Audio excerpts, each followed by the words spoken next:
মানসিক স্বাস্থ্য মানে হল মানুহৰ আবেগিক মানসিক আৰু সামাজিক সুস্থতা অৰ্থাৎ এই সকলোবিলাকে মানসিক স্বাস্থ্য বুলি বুজোৱা হয়।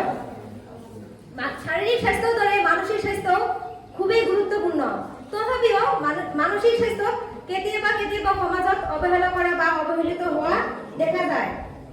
শেহতীয়া বছৰবোৰত ব্যক্তি পৰিয়াল আৰু সম্পদৰ ওপৰত গভীৰভাৱে প্ৰভাৱৰ ফলত মানসিক স্বাস্থ্যৰ গুৰুত্ব স্বীকাৰ কৰা হৈছে। মানসিক স্বাস্থ্য সজাগতা আমার কিয় প্রয়োজন?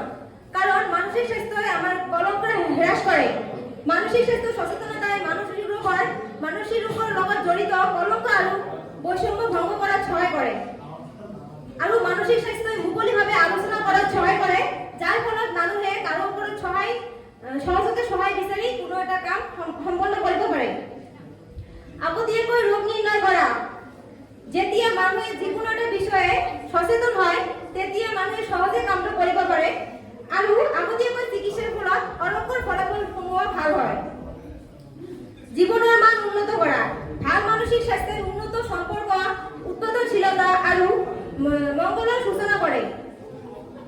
মানসিক স্বাস্থ্যই মানুহৰ জীৱনৰ মানসিক চাপৰ সৈতে মোকাবিলা কৰাত সহায় কৰে। আবেগিক সুস্থতা প্ৰসাৰিত কৰা। সজাগতা কাৰ্যসূচীয়ে মোকাবিলাত কৌশল আৰু মানসিক চাপৰ সৈতে মোকাবিলাত সহায় কৰে। ইয়ে মানুহক আবেগ বুজিবলৈ আৰু আঘাত বা দুখৰ সৈতে মোকাবিলা কৰাত সহায় কৰে। এখন সুস্থ আৰু অধিক সহায়কাৰী সমাজ গড়ি তোলাৰ বাবে মানসিক স্বাস্থ্য খুবই গুৰুত্বপূৰ্ণ। বিদ্যালয়, কৰ্মক্ষেত্ৰ আৰু চৰকাৰে সকলোবোৰে